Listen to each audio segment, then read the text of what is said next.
What's up, everybody? We're going to be doing a quick stream here today. We're going to be putting the EZABL kit on our printers here. The dogs are having wrestle time, if you can't tell. Hey, can we chill, please? Anyways, so we're going to be going over putting this kit on the printer. We're going to be using our firmware, and one of the prerequisites for this will be having an LCD kit installed on the machine, which I already have. This is the one we use for our demo video. I actually just preheated the printer so I can get the filament out. So we're going to switch over to that right now. You can see here, I've got our LCD kit mounted up. I do already have the bottom control plate disconnected, just because I've been doing testing on this machine. So let me go ahead and pull the filament out here. And push it through a little bit, and then yank it out.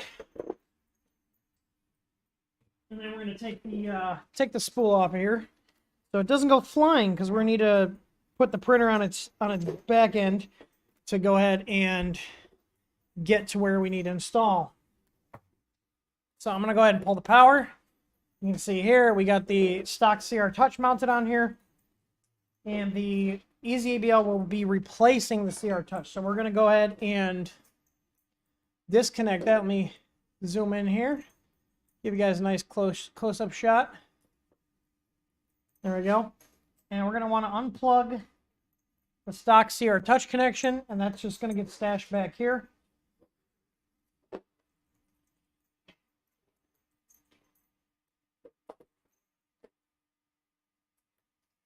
And then we're going to disconnect it on the board side just so there's no connection going there.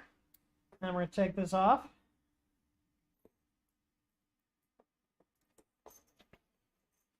And the new probe mount will actually use these existing screws. So if you guys are having issues with your CR Touch, or you're tired of dealing with it making noise because you know got all the moving parts, or it's just slow, I'm wondering, actually, let's do this before I start. Just thought about this. Why don't I do a comparison to show the probing speeds? Now, we did increase. I spent some time with this printer and another printer with a BL Touch, and like trying to tune the probing speeds to be a little bit faster. The BL Touch just, in general, has to be at a slower probing speed, just because of how it's designed. But you can get a little bit faster speeds out of it, which I did push in the last firmware update. I also pushed in the last firmware update a revision to how it names the files when it's generating firmware files for certain boards. And the reason we did that is they're still bin files, but they are named differently because not YouTuber, but a YouTube commenter told me on the GD chip boards, which is what this has in it, if you change the first 8 digits of the... Hey, hang on one second.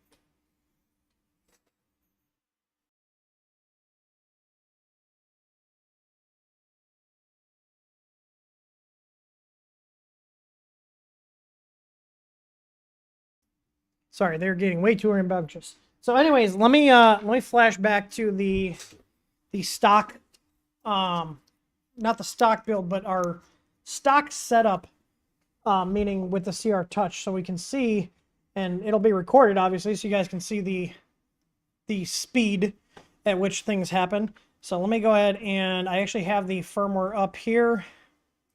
Let me move some stuff around.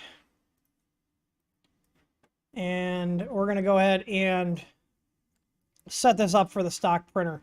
And we are going to go over how to actually do the firmware. So if we look here, I got VS Code. If you're running the stock printer, all you need to do is tell it that you have an SV01 Pro. This is on our website for download. You load it up in the VS Code, and it's going to generate a bin file. Now, if you notice here, because I was doing testing, you can see these UF2 dash files. These are the firmware files, and so this is the new file naming. So if you guys are used to seeing firmware dash, we actually changed this because the bootloader is actually looking at the first 8 characters of the file. And what I did was, to get the random naming, I actually have the seconds and hour as the first 4 numbers here. So basically, you should have a different first 8 characters of the bin file every single time you compile. Obviously, there's going to be cases where you compiled at the exact second and exact minute as another day, but for the most part, this is going to be a really good workaround. And you can see here, I've got multiple different file names. If you're not sure which one is the latest, you can right-click on here, hit Reveal in File Explorer, and then go into the folder here. And if we sort by date modified, you can see here, this one was compiled at 2:50 p.m., and this one's the one I just did now. So I'm going to go ahead and copy that over to the SD card. And we're going to come back to the printer. And I'm going to pop this back in. So basically, this is our firmware for the stock setup with the CR Touch. And I just want to run a G29 and a G28. So if you guys want to time it, we can see how long this takes. So let me turn that off. I'll wait for the screen to turn off. Put this in. So this is going to reflash it back to complete stock. So I actually had a EZABL build on here because I was, we like to test everything we put out. I don't like to blindly put stuff out for you guys and hope it works. I like to know it works. So if we can see here the CR Touch lit up, so we know that's the right one. I'm going to reset the EEPROM. And then we're going to go ahead and do an auto home. So I'm pressing auto home now. And this will be faster than stock, even with the stock sensor, because I did spend some time tweaking and tuning the BL Touch settings. And right now, it's just finished its homing. So I'm going to go ahead and do a couple of tests here. We're going to do the M48 probe test. So I'm going on the LCD M48 probe test, and this is going to take 10 readings here. So this will be a good comparison in addition to actually running the G29. So if you guys want to test that, you can see how fast or slow this is. And we're going to do the same exact stuff with the EZABL once we put it on here. So, and the EZABL is going to do the same type of samplings, a fast probe and a slow probe, and it's going to do that 10 times. So while we're waiting for that to finish, how's everybody doing today? And I'm sorry I did not send out an email. This stream was kind of last minute. I'm just wanting to get this printer out to our print farm, which is why we're putting the EZABL on here, because I don't want to be dealing with these having issues in the print farm if we have a print failure. Okay, it's done now, and it got good deviation. So like, I will say, if I had to use one of these style probes, I would probably take a CR Touch over an actual BL Touch, because they do seem to be made better. All right, we're going to do a G29 now. All right. So that's going to do a G28 followed by a G29.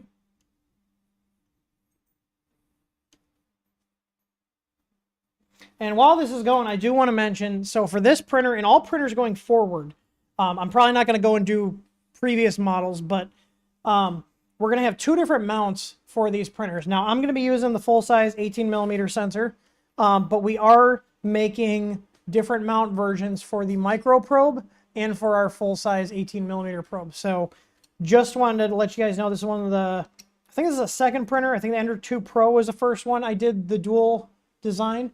But we're going to be putting the 18 on here, but it is available for either one if you want to have a smaller probe. So, and I'm going to be putting our classic EZABL Pro on here, so our little blue top sensors here. And we're just waiting for this to go. And I haven't checked with this sensor. I checked with the Pro T. I don't know if this one's going to have the adjustment screw covered up. I'm hoping it does, so I can show you guys how to set the adjustment if in the event that you have a printer where the mount covers up the adjustment screw. Because if you look on here, the adjustment screw on these classic ones are on the side here. So, all right. I don't know if you guys, you guys saw that in frame. I don't know how long that took. So I see Tessa saying, done a few more than 10 probes. Yes, because it takes a fast reading and then a slow reading. So it's technically taking 20 samples. And for each probe is a fast and a slow. So it's technically 20 readings. So that's standard. So I'm not trying to fool you guys or anything. That's just how it goes. You get better accuracy that way. And especially with the CR touches and the BL touches, you want to do as many things as you can to get the most accuracy. So let's go back here. I turn the printer off. We're going to stash the cable back here. Hi, Krista. The dogs are being little idiots. We might have to create the tiny one. You know, I probably should have showed you how to use the camera so you could be my camera lady. But we're going to go. All right, so I'm going to take the old one off. We're going to put the new probe on. And like I said, I'm using the 18 millimeter. So I'm going to fix our new one. And these are also available if you don't want to print yours. These are ABS mounts, so they'll be nice and strong. Help if I got it in the hole there. Put that on there. Then put the second screw in.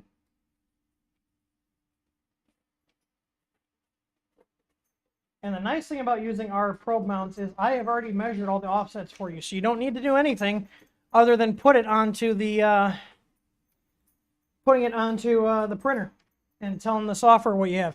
So now we need to mount this. So this tip needs to be 2 millimeters higher than the bed when the nozzle's in the bed. So I'm going to manually move this down. And I'm going to set that nozzle on the bed. I'm going to see if I can get a tighter shot here for you.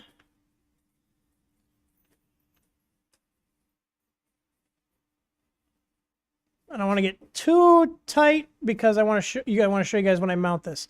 All right, so my nozzle's on the bed. The easiest way is to take, how many of you guys have these wrenches laying around that come with the printers? And the nice thing about these, and I actually use these frequently, I think a customer told us this. He said that he noticed that they're about 2 millimeters, and he would be correct. So I'm going to set that underneath where the probe is. I'm going to take the bottom nut off of the probe here. I'm going to drop this in the mount. And I think, are we going to cover up the adjustment screw? We might, which means I can show you guys how to adjust this if the screw is covered. Oh, it's just barely. Just barely. So we'll go into the calibration. So basically, if I push on this, it's holding the wrench here, and I'm going to raise this up and then put the bottom nut on. So basically, and I'm not going to tighten this up all the way. Basically, if you have a probe mount that covers up the adjustment screw, you're going to basically just put it in here, take a reading. If it's off, you pull it out, adjust it, put it back in. Now, the new top mount sensors, or the Pro Ts we call them, they're a couple bucks more because they're a little more expensive to manufacture, but they have that adjustment screw on the top, and that's an option we have because of certain probe mounts. Because the thing is, we have to put these holders for the probes at a certain position so they're strong. And if I move them higher or lower, then it's going to make them easier to break. So that's the reason why they have to be where they're at. Is, you know, I've tested multiple different ones, and sometimes it's too flimsy if we have this like dangling off. So we want the probe mounts to be as compact as possible so they're strong. Anyways, Cam is dead. I see you. Cam died. I have the preview up here. I see you. So people, I see you just. I literally see it right here. Tell them to reboot YouTube. Reload YouTube. I think YouTube's being stupid. I see you. I'm looking at the chat. Does the probe block airflow into the fan? Yeah, it's not going to block airflow. You're going to be fine. It's not up against it. You'll be fine. We have plenty of probe mounts where they're right up against fans. They don't harm anything. It's not a flat surface, so. All right. So here's what we're going to do now. Now, when you buy the kit from us, it comes with zip ties. I don't get the privilege of playing with brand new kits because those are reserved for our customers. So I get the open box and return ones. Your little can is frozen. Your tin can. Oh, that one's frozen. I don't know why it did that. It did that yesterday. Kristen, Danielle's bringing up some the solid bed mount because I realize this printer can take the solid bed. I think it's like cam link.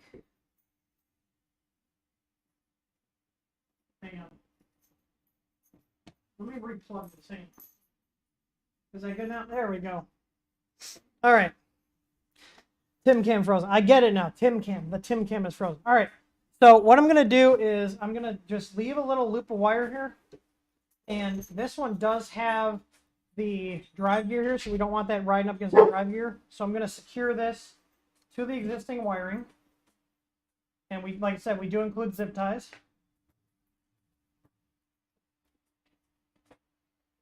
So I'm just going to follow the stock wire back until we get into the bottom of the printer. Did we get the solid bed mounts? Yes, we did. So we're just going to use existing wiring to bring the sensor cable back.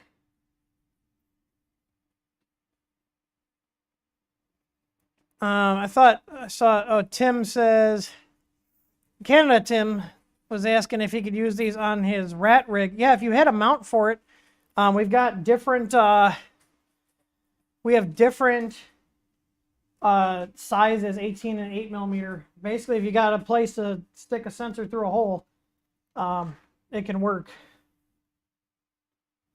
So, all right. I'm just going to, again, tie this up with all the rest of the wires. If they're going to be whining and stuff, just put them in the house. Not dealing with them whining and crying on stream. All right. So I want to make this all pretty because this is going to go out to our print farm. And I don't want Sean judging me if my wire management is terrible. Because he will. He will give me loads of hell.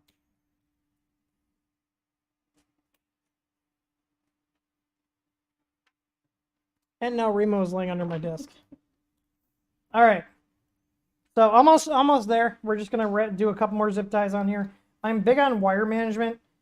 I might actually need a couple more. I know we can include a ton of them in the kits, but again, like I said, I've got, this is basically, I think I had this probe on another printer that we retired, but these are still the same ones that we carry now.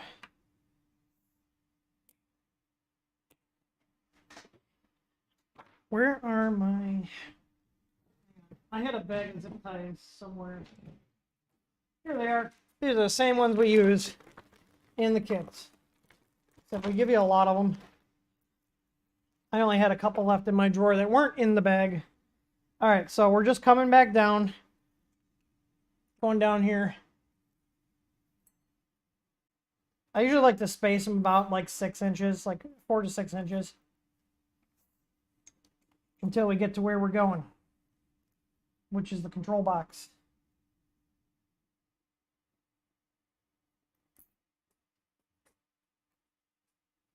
All right.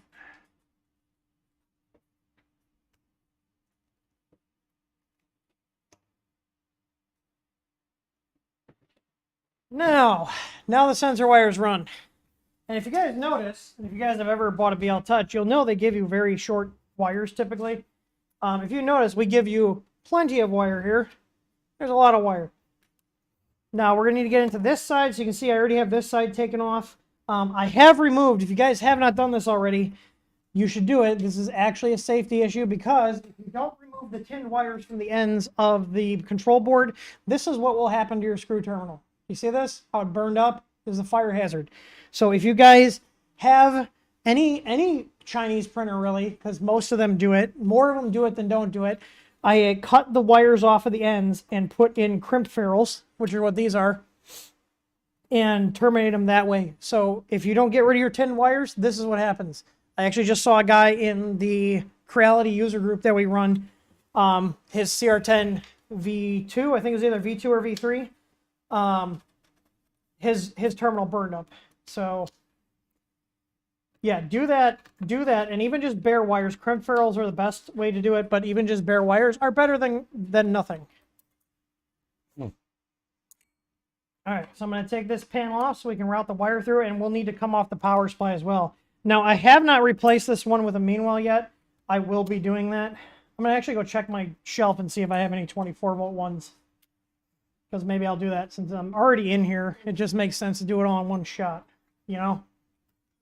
Let me go check my personal stock.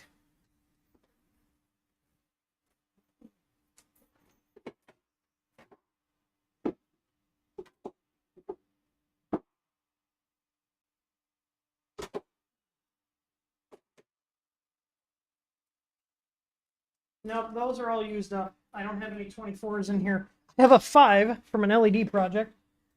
But anyways, I'll replace that. Actually, I'm gonna ping. Can you ping Danielle and ask her to bring me a 24 volt 350 power supply? I know we just restocked those, so we should have them. So anyways, we need to get this cable up into the control board area because this will go into the EZABL control board. On this printer, this cover just kind of slides back, and it's kind of a pain, to be honest. So I think what I'm going to do is I'm going to slide it this way, put the end in here, and shove it in as far as it can go. And then slide this back.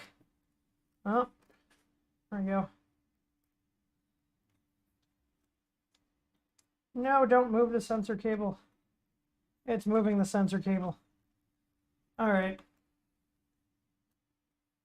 Yeah, this is probably my least favorite part of this machine is how they did the wire management between the two sides. So I'm just going to slide this over. Put this down in here. There we go. And then, can I get to the end? There it is. All right.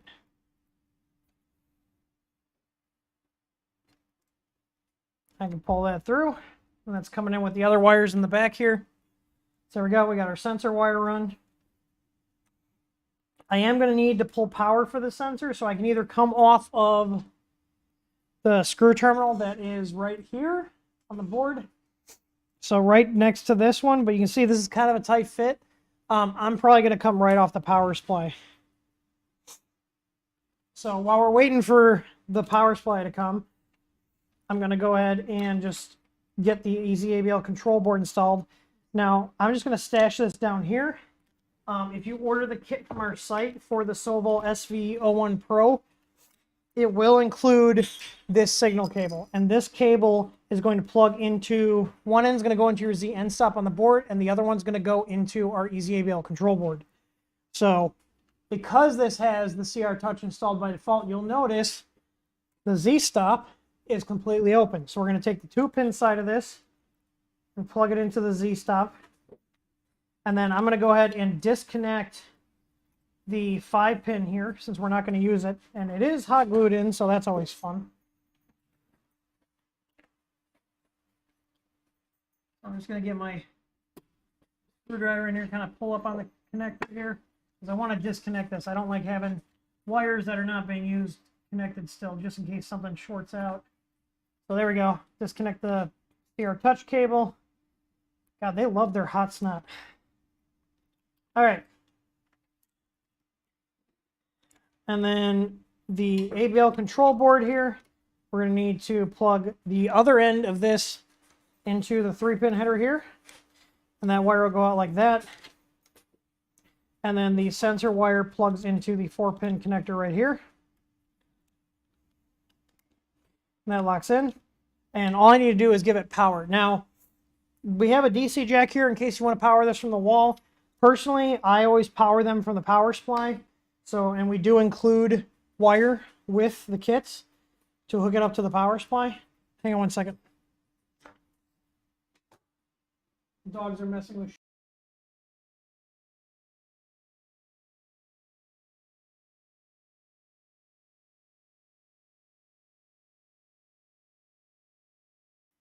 Sorry about that. I'm going to ask Krista to take the dogs out because they are getting on my nerves. He's like messing with stuff off camera that's on the side of his desk. All right. So I'm going to go ahead and strip the wires for the power. And we only need a little bit. And depending on what we had at the time, you'll either get like 2 wire like this, or you'll get a white wire that has a red and the black inside. But we include just standard 22 gauge wire. The ABL kits do not pull much power at all. You know, we're talking like 0.05 amps. So this is going to need to go into the screw terminal here. So you can see they're labeled positive and negative on either side of the terminal. And the red's going to go to the plus and the black's going to go to the minus. And I'm going to grab my little precision screwdriver here. We do actually include with 18mm sensors, because they do have an adjustment screw, we do actually include a little screwdriver. The 8mm probes are preset for calibration, so those do not include a screwdriver. But just a little flathead is all you need. And we're going to be putting those wires into the terminals here, if you guys can see that.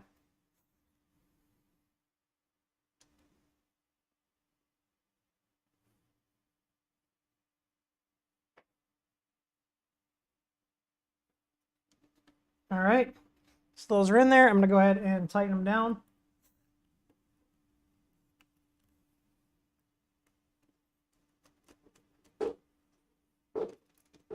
All right, now we do include a lid. I printed mine in blue because I'm being special. To be honest, I lost the lid for this one. So I reprinted it, and this was in my printer, but we don't want to put this on just yet because we might need to flip this little switch that's in here, and this rewires the ZN stop signal. Okay, hang on. I gotta get rid of these dogs. I'm gonna put them in.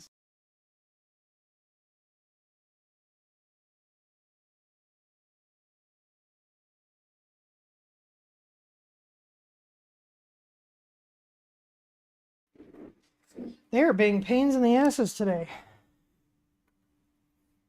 All right. So I'm going to go ahead and take the power supply out. Krista just came in from the shop with the Meanwell. So like I said, I don't run the off-brand power supplies in my printers. That goes for included, that even goes for ones with the print farm, especially because I don't want having any issues. So I'm going to feed the power wire here. Set. Whoop. There's a wire for the EZABL. I'm going to feed that through.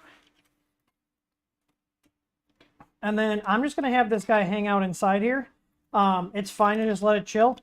If you want, there are little screw holes on the either side, and you could use like a little T-nut and stuff put in here. But I'm just going to stick it down here. It'll be fine. Because all these cables are going to be locked in. They're not going to go anywhere. All right.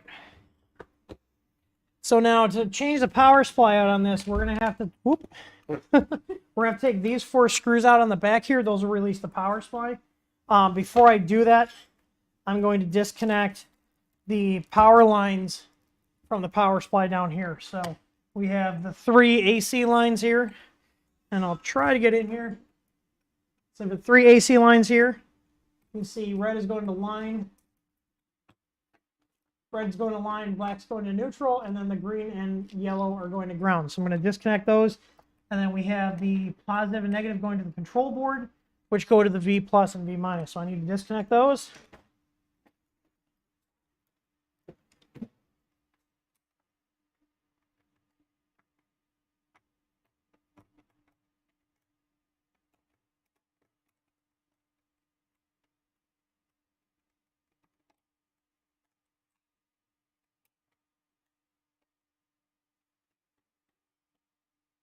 It's a very hard angle to work at.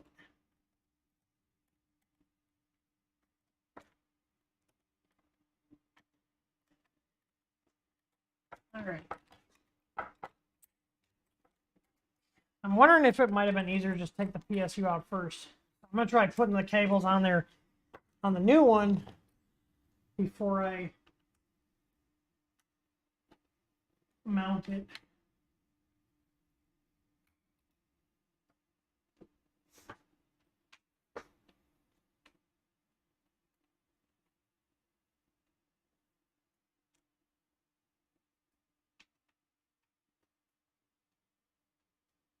All right, so the power supply is free now.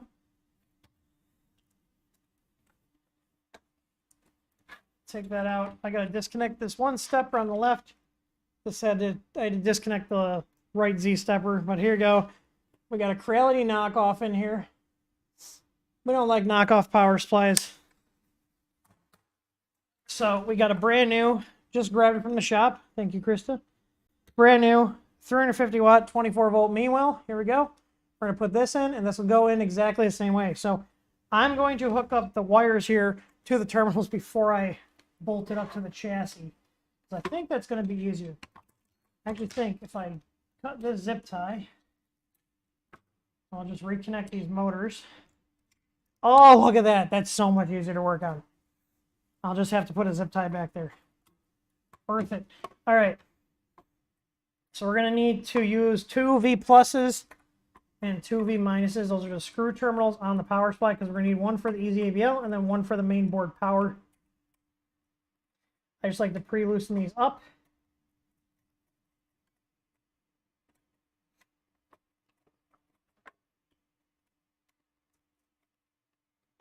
All right. And then I need to cut and strip this because we want to hook this up. This is our EZABL power wire. So I'm going to cut this. Just leave me a little bit of length. Separate the 2 wires.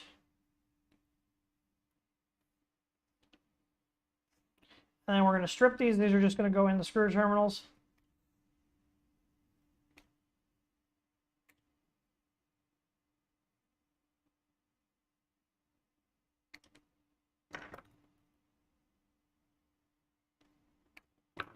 All right.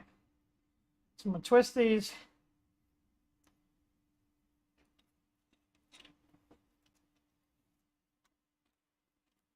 And now we need to get this all back in here. So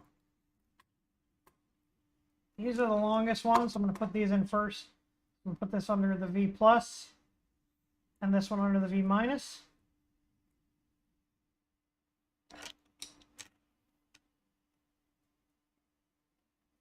I don't know why I grabbed such a comically large screwdriver. All right. So there's our, oh, backwards. I almost flipped the polarity. That's okay. Our board has the reverse polarity protection, but it's not going to work. So V minus, black to V minus, red to V plus.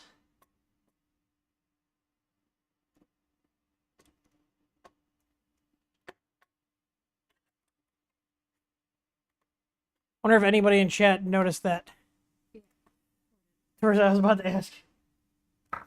No, I didn't mean to do that. I meant to do that because I was testing you guys. Yeah. I didn't have a brain fart. I was testing you guys. And you passed the test.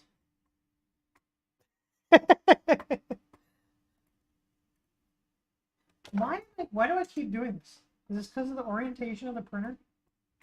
Like, red goes to V plus.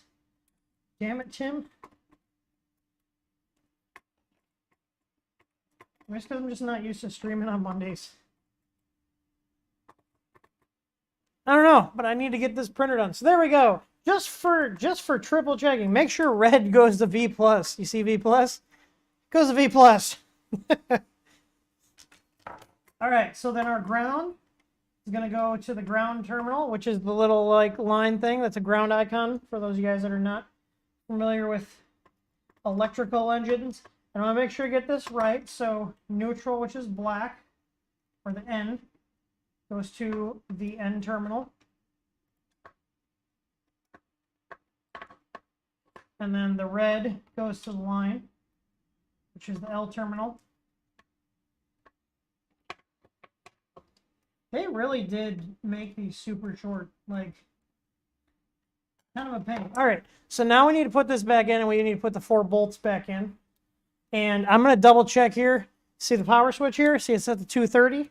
Meanwhile, will come set to 230. I'm in the US, so I want to flip that switch to 115.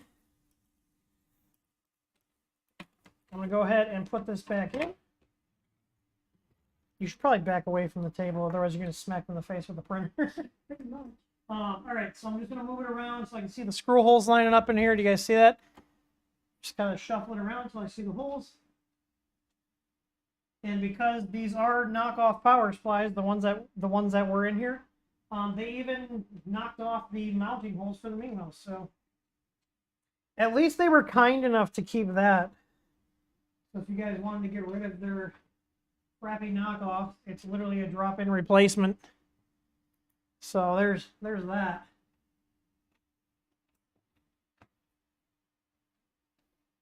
All right.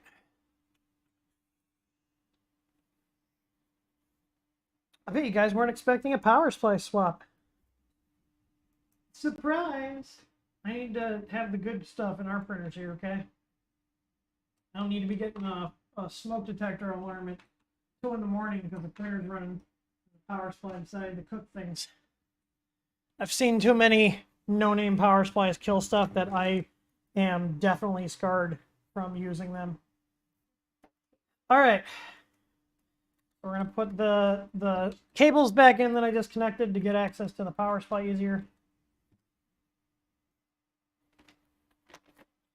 And then I'm going to put the zip tie back on. It went through this little hole here. And actually, now I can wrap the EZABL cord up in there too. That wasn't a total waste. There we go. Go ahead and tie it back up. Alrighty. Well, now that we're done on that side, all we're going to do is button up the enclosure, because we're almost done. We're going to calibrate the sensor, update the firmware, and then we'll be off to printing. All right. And one of the benefits, because I know I saw Tim from Hewitt, Tim Canada guy, Canada E, he was asking about this sensor on his rat rig, and one of the things I really like about ours versus the competitors, and this is like a, you know, not an opinion thing, but a fact, is that we actually include not only longer wire on every kit, but we also have fully shielded wire. So meaning you're less likely to get interference on your probe. And if anybody's messed with a BL Touch or CR Touch long enough, you guys know that they do not like long power wires or long signal wires, and sometimes you don't have a choice. It's one of the reasons why we spend the extra money and get our sensors made with fully shielded wires, because it does improve the signal quality and the accuracy of the kits. So it's more expensive, but it's better quality. I'm not trying to race to the bottom here and, you know, compete with BL Touch knockoffs and stuff that you can buy on AliExpress for like $9 or whatever. You know, you get what you pay for.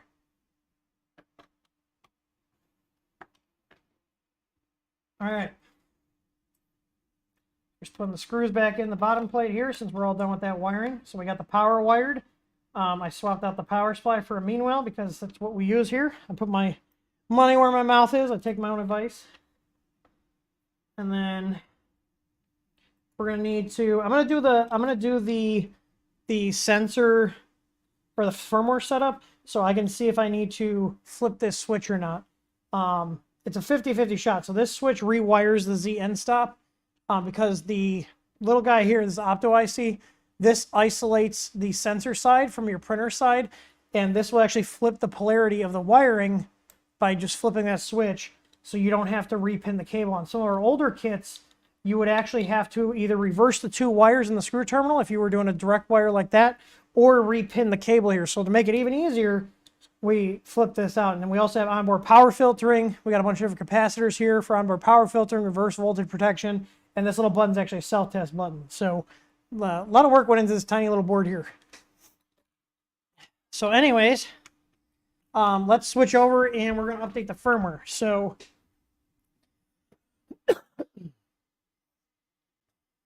all right.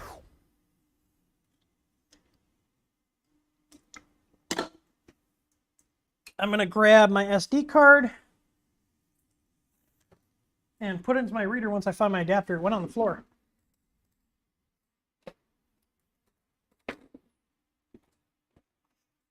So I'm going to put that in. And now here's the thing. If you guys don't want to figure out what bin file is the latest bin file, I'm going to delete the one from the SD card so it's blank. I'm going to move that window off to the side.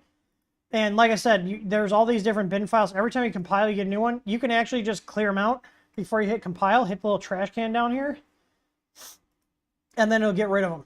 So now, if you're going from the stock firmware setup to the EZABL, and we're using the OEM mount, 18 millimeter, I'm going to tell it that I have the 18 millimeter installed by uncommenting two lines. The first one is telling it how the probe is mounted. So this is already pre-measured for you. If you are using a custom hot end mount, we do have what's called a custom probe option, which allows you to put whatever probe offsets you want. So you'd have to measure it. So these are all pre-measured. I literally stuck this on the printer, measured it, coded in the settings. And then we also need to tell it, since this printer has a stock probe, we need to tell it that we're now using the EZABL by uncommenting the SV01 Pro EZABL installed setting. And that's it. So we just compile again by hitting the little check mark in the corner here. And then once that compiles, we copy that to the SD card, put it in the printer. and then it'll work. So we'll go ahead and test to see if our sensor is reading correctly. I'll show you guys using what's called the M119 command. How many of you guys are familiar with the M119 command? Anybody? I'm getting my USB out to hook up to the printer.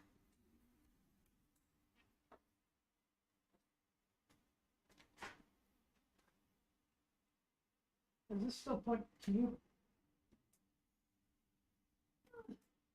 plug that in the power cord that's down there? Plug into this.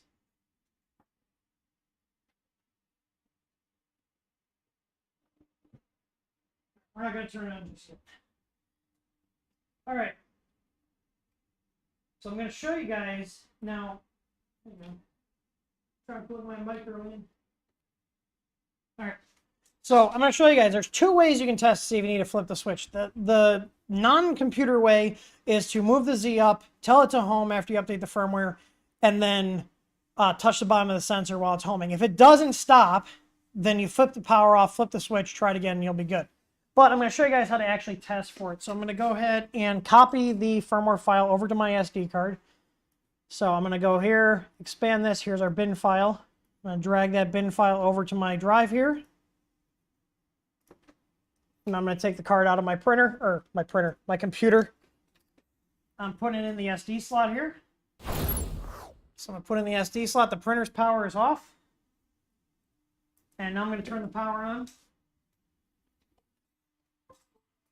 And I heard it go doo-doo-doo on my computer. So I'm going to check to see when my logo shows up on the screen, which it just did.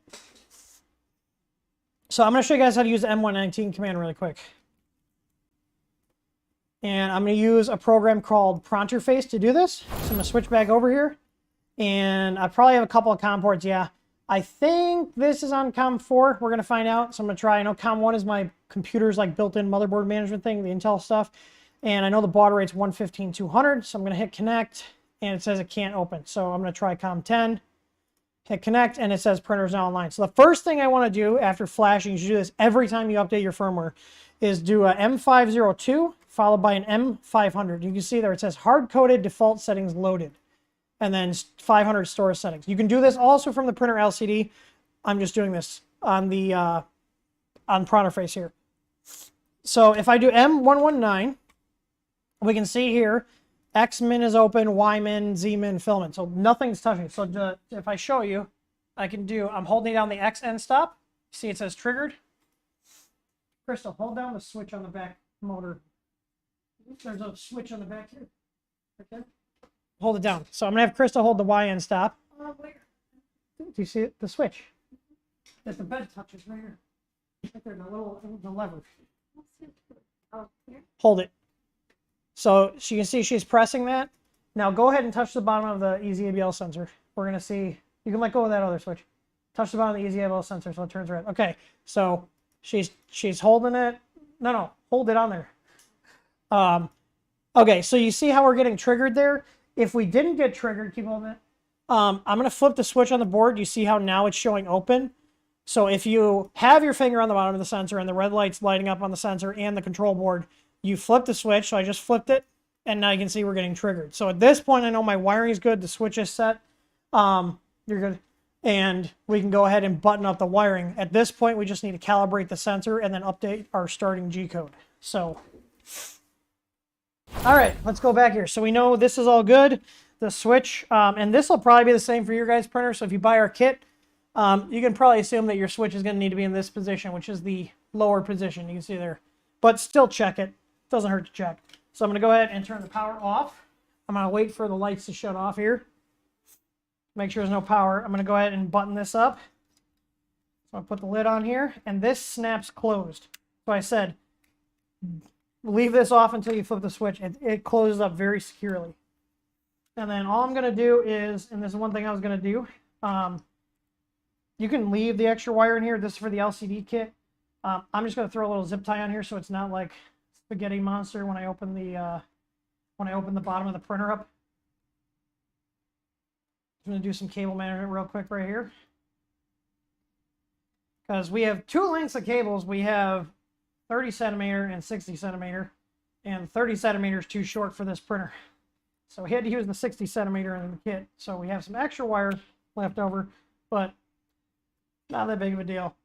All right, this guy here can just go in here. So when we put the case on, he can just hang out in here. Like I said, if you guys want to have, this mounted, there are little M3 size screw holes that you can put that on there. So I'm just going to cable manage this in here.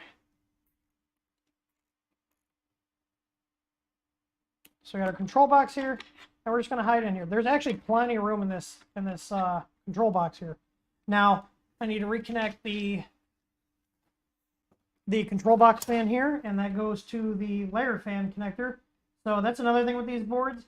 These do have the silent drivers. These are prone to overheating because Creality and Sovol thought it'd be a great idea to wire the fan that cools the board to the layer fan. So if your layer fan is off, which is usually your first layer, and most of the time during ABS, your board's getting zero cooling, and these boards are not designed properly in terms of how much copper they have on the board to actually dissipate said heat. So there's that. Personally, if you don't have a board like our EZBoard V2 that can control that fan, I would wire that directly to the always-on terminal. So I will be doing EZBoard V2 support on here, but we are currently out of stock of them. I don't even have an extra board myself. I don't want to dip into our reserves we keep on hand just in case we need a warranty replacement. So that'll be coming a little bit later once I get more boards, which should be in about 2 weeks now, I think. I think last week on Monday I asked, it was like 3 weeks. We're 3 weeks out. I love cable ties. I love zip ties. They make stuff so much nicer. All right, so I have the firmware updated, and I'm going to calibrate my sensor, and I'm going to show you guys how to do that. It's not hard. All right. So to calibrate the sensor, we're going to want to go ahead and put it over the bed. And we do not want to home the printer yet. We want to basically just bring it down, okay? Put the nozzle on the bed. Make sure there's no filament on it. Mine is good. And then we're going to move this up 2 millimeters. So I'm going to go to the motion setting here. You guys look on the LCD. Go to motion, move axis, and then move Z. And I'm going to go to the 1 millimeter option. And we're going to come up 1, 2 millimeters. So now my sensor is sitting 2 millimeters above the nozzle. Or 2 millimeters above the bed, I should say. My nozzle is sitting 2 millimeters above the bed. And what I want to do is make it so the triggered light, which that you can see a power light there. The triggered light on these are red. I want this light to be on when it's this far away. So if we remember the adjustments here, I'm going to just kind of hold this, move this up a little bit. And it doesn't need to be an exact something, so I'm just going to adjust this. Oh, I need to use my thinner screwdriver here. We do include a tiny screwdriver. I just don't have it for the video right now. I'm sorry. And I'm just going to turn this, since my triggered light is not on right now. You can see it's green. I want to go ahead and turn it clockwise till it turns red.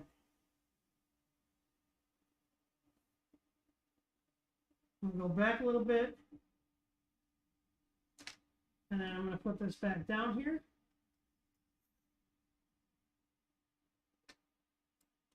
And secure it in the mount.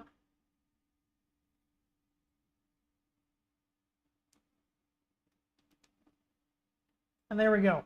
We're calibrated. So we've checked with M119 to make sure this is sending the signal to the board. I already reset the EEPROM. So now I can actually tell it auto home. And everything should work. Now, the only thing I didn't do, which I would recommend you do, is turn on super fast probing, because our sensors can do that. So to do that, we do need to update the firmware really quick. So I'm going to come back to the computer here. And all you need to do is tell it you want super fast probing. So if you're running our EZABL Pros, the new ones that we've been selling for a little bit now. So this one, the Pro Ts, and the Micros, these all support super fast probing. So I'm going to clean my little folder out here so I don't have to remember which bin file I already used. And we're going to tell it we want super fast probing. So I'm going to uncomment that, and we're going to comment out fast. So we're going to go ahead and recompile the firmware.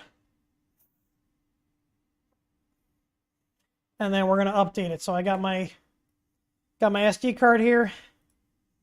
I'll just take a sec to compile.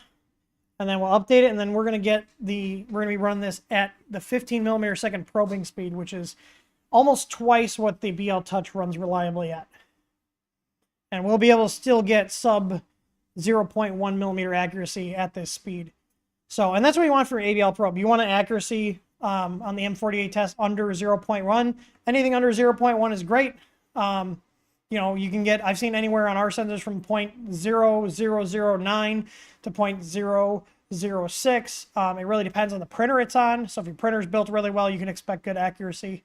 But anything under 0.01 is just bragging rights. But, you know, our sensors typically pull that on most machines unless you have major problems. All right. So here we go. I'm going to copy that over. This is the super fast probe. We'll go back over here, and I'm going to turn the printer off. And then we'll reset the EEPROM, and then I'm going to go ahead and run some tests. So we're going to do the homing test. We're going to do the homing test, just like we did with the stock one. And again, the original firmware on this was even slower with the original one. So I even spent time tuning the stock probe on this printer for you guys. So to make it less painful, mainly because I was getting so tired of it. So, all right, I'm going to go here, configuration. I'm going to reset my EEPROM, get the little confirmation beep, and now we're going to go ahead and do an auto home. So I think this was in the same position for the stock probe. So, all right, auto homing now.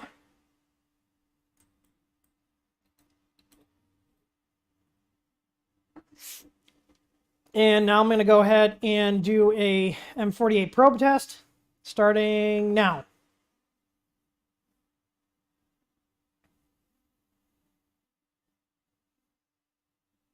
And the LCD will go back out to the main screen in a couple of seconds. There it is. Look at that. We're done already. Suck it, BL Touch. Suck it. Seriously. Do you guys see how much faster it is? And we're still getting 0.001 accuracy. Here, I'll do it again just for funsies. Look at the BL Touch would probably still be probing right now. I'm not even joking. Look at this. Go ahead and count it. There's 20 readings, just like the BL Touch. Look how much faster our shit is.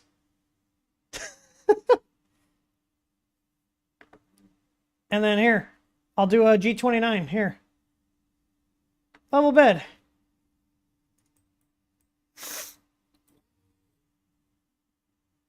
And now we're going to take the measurements.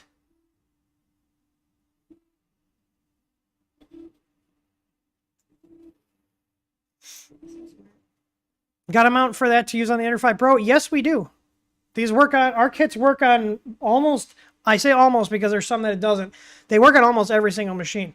So when people look at me funny when I tell them I take a new mesh every time I do a print, they look at me crazy because they're probably used to using a BL Touch. Do you guys see how quickly these probes take readings? It doesn't matter if you have like, I don't even want to know. I don't even know how long that took.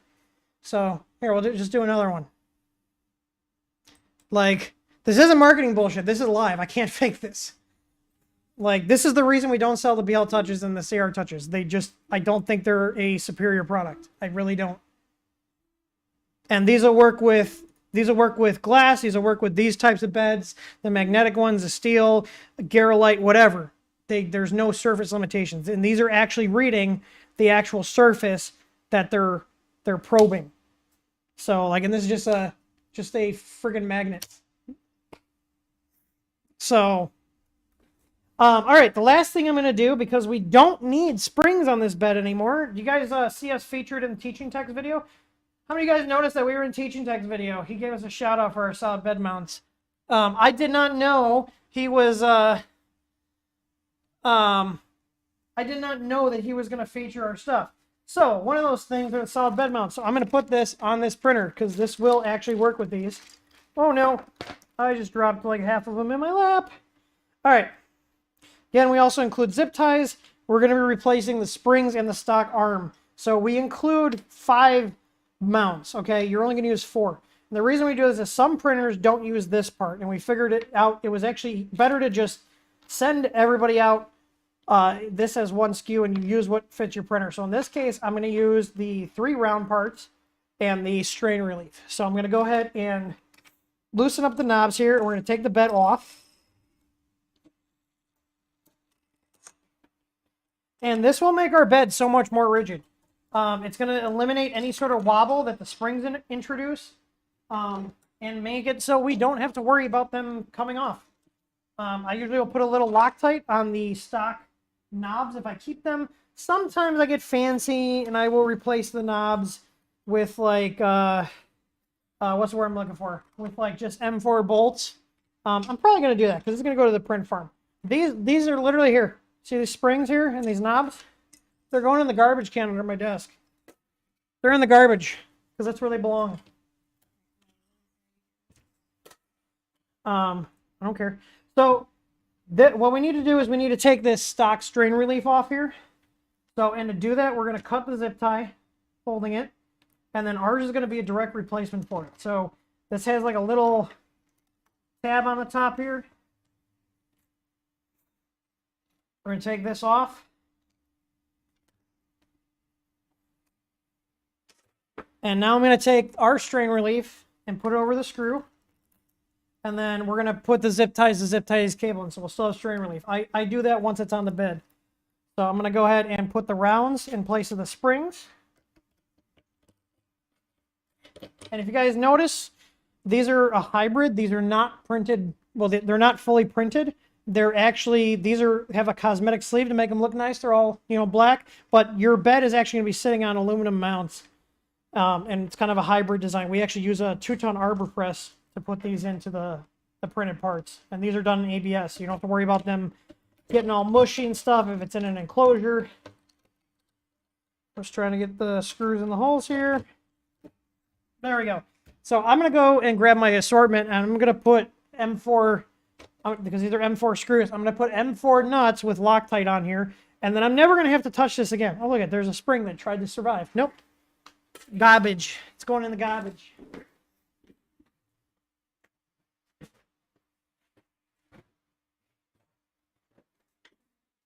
All right, screws and socket set. All right, these are M4s. I need 4 M4s. 1, 2, 3, 4. And I think these are at least 7 mil nuts. Nope, I think they're 8s. 8s? 8s? Maybe it wasn't 7. Hang on. Oh, there's just shmoo in my socket. Okay, so it's a 7 mil nut. All right. I need to grab my Loctite. I think it's in my drawer. What's up, Mr. Jerry? Loctite. Oh, it's leaking. Ew. Ew. Stuff gets over everything. And this is Loctite orange, so this is like red, but with the removability of blue. This is what I use. So, all right. Let's go ahead and put these nuts on here. I'm going to go ahead and put a little drop of Loctite on here. There we go. I'm going to do it on these two, and then we'll do the backs. So usually what I like to do is I'll get them started by hand.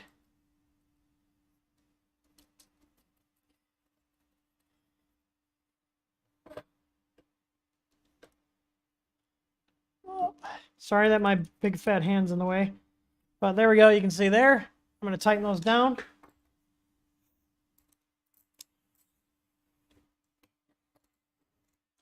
And you don't want to like crank them down. You just want to get them tight because you don't want to damage the bed. You know, just 2 turns past stripped, right? That's a joke.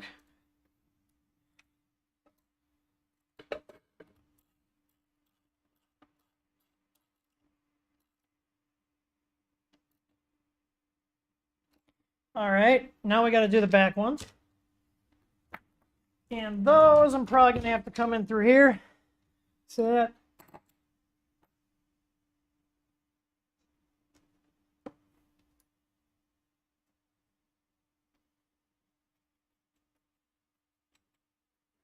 And I'm going to actually grab the long one. I can't get the socket in there. Yeah, come on. Where's my likes? Come on. I gotta beg for likes. That's what YouTube wants. Please, please like my video. I actually don't care, but I appreciate it. I don't know. I guess the algorithm likes it, but I'm just like doing videos. All right. So I got one more, which is the cable strain relief. I want to make sure that this is actually in position, and we're going to strap the wires to this before we tighten it down, just to make sure everything fits up. So zip ties go through the little eyelets here. Put your wires into the spot. Sorry that my big fat American hands are in the way.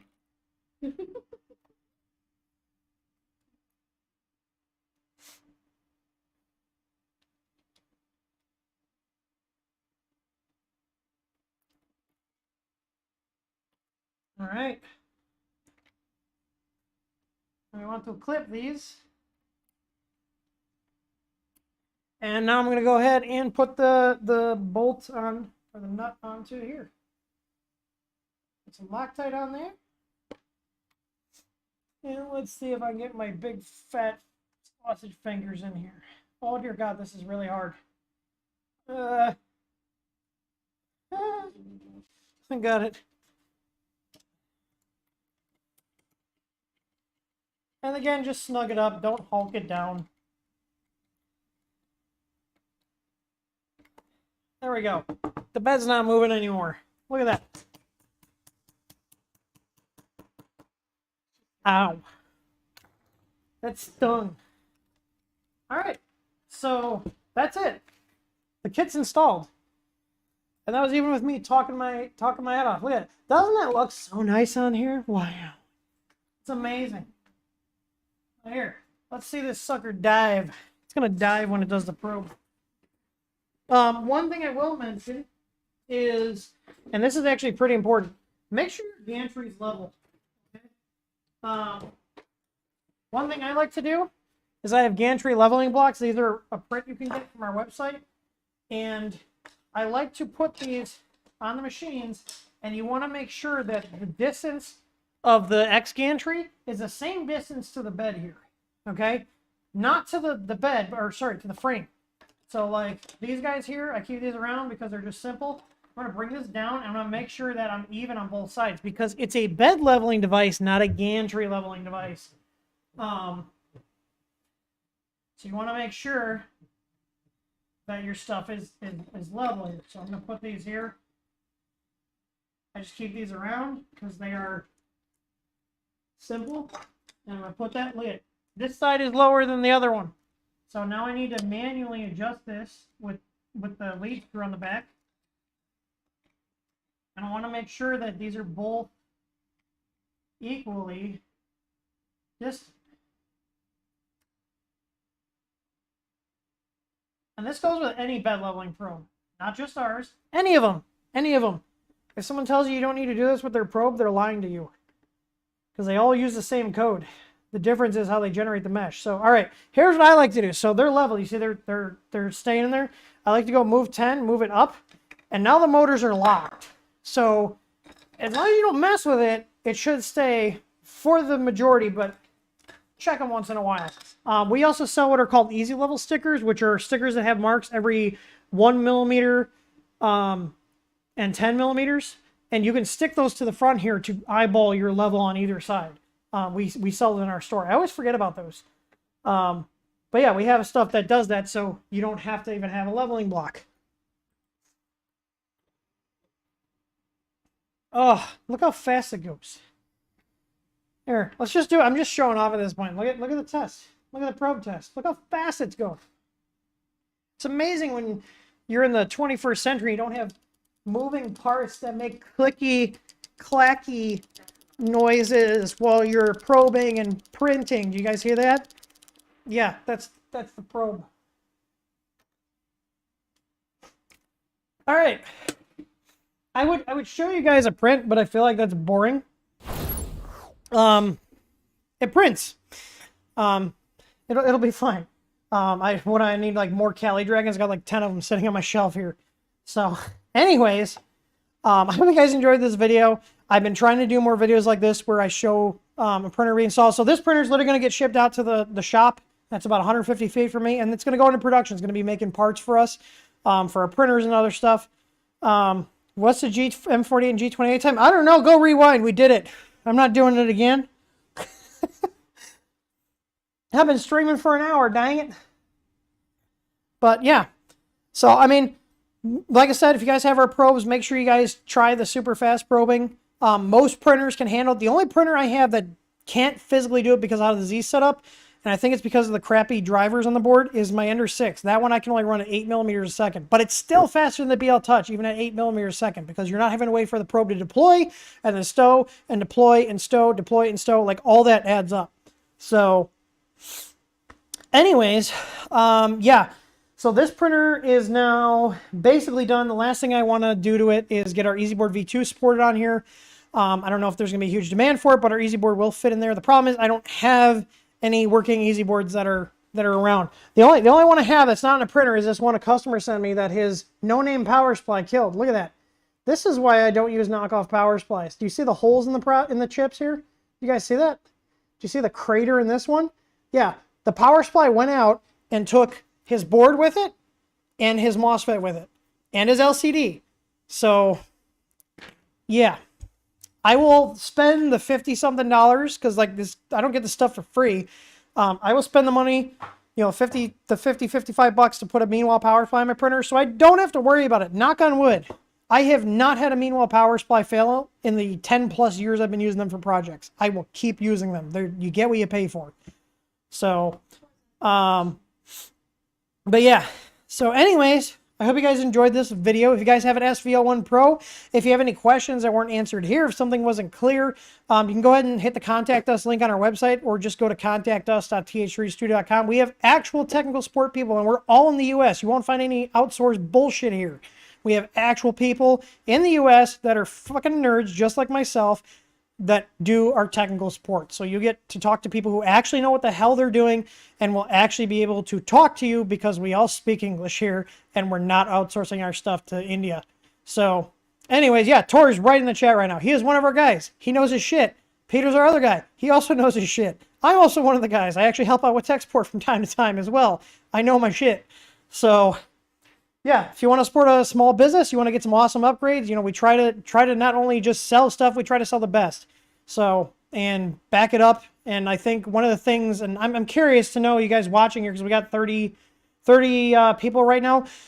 It's really interesting how people will comment about, like, we're talking about our own products and how there's, like, you know, this conflict of interest when there's all these other guys on YouTube that are, you know, making videos on products, like, you know, mainly Big Tree Tech stuff, because they don't make their own stuff that's worth anything, where people are then buying the products through affiliate links. And I don't have a problem with affiliate links, but don't act like they're doing it out of the goodness of their heart.